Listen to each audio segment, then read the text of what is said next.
Etika berpakaian kepura kini tampaknya kurang diperhatikan, khususnya kaum perempuan Hindu. Saat ini banyak kaum perempuan memakai kebaya berlengan pendek dan kamen dengan belahan cukup tinggi saat bersembahyang kepura.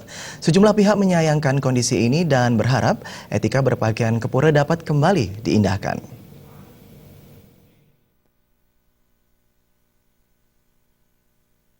Etika berpakaian kepura saat ini tampaknya kurang diperhatikan lagi, khususnya oleh kaum perempuan Hindu.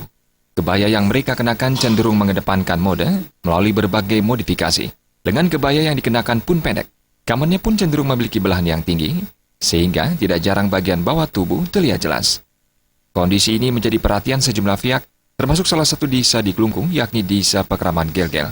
Desa tersebut melarang masyarakatnya mengenakan pakaian tidak sopan ke Pura Kayangan 3. Langkah Desa Gelgel ini mendapat dukungan dari sejumlah perempuan dan pemerhati perempuan yang miris melihat penggeseran etika berbusana kepura.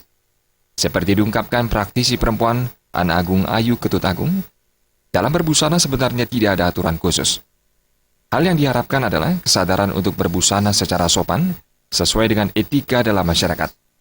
Hal serupa juga diungkapkan pemerhati perempuan lainnya, Sri Sutari.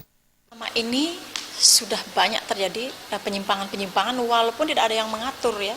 Orang boleh aja pakai warna apa saja boleh, termasuk hitam boleh loh ke buruh ya. Warna tidak masalah, tetapi kainnya jangan terlalu tinggi. Kemudian jangan terlalu tipis.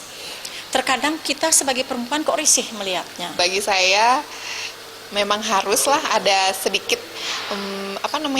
aturan ya, biarpun misalnya tidak mengikat, tidak terlalu ekstrim gitu aturannya, tapi paling tidak mulai mengajarkan lagi, mulai mensosialisasikan lagi bagaimana seharusnya kita kepura itu. Mudah-mudahan diikuti oleh desa yang lainnya.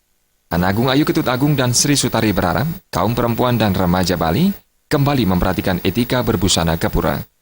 Jenny dan Joka Andika, Bali TV.